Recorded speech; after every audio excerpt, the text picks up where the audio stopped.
500 টাকা দিয়েছে। নারায়ণগঞ্জ থেকে আমাদের কাদরিয়া চিস্তিয়া বাউল সমিতির পক্ষ থেকে ফুলের তোড়া, ফুলের মালা নিয়ে আসছে লিনুস ভাই এবং চানমিয়া ভাই। তাদের প্রতি দোয়া ভালোবাসা সালাম রইল, আপনাদের প্রতি দোয়া ভালোবাসা সালাম। এখন বিলকিস আপা গান করছে। আচ্ছা আচ্ছা, শোনেন, শিল্পী তো অনেক, শোনেন এই বাড়িতে এসে আমি না গাইলে অসুবিধা নেই, আমার বাড়ি আমার গান আপনারা সবসময় শুনেন, কিন্তু অনেক শিল্পীরা বসে আছে, ওরা যদি একটা গান না গাইতে পারে তো একটা অসুন্দর দেখা যায় না। তো আইরিন বসে থাকুক, যদি সময় থাকে আইরিন পরে একটা গাবে দিই অনেক। বিজয়, বিজয় কই?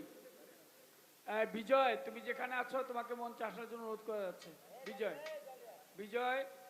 আর ইমন কই? ইমন, ইমন, ইমন একটা গান করে দে আমার এই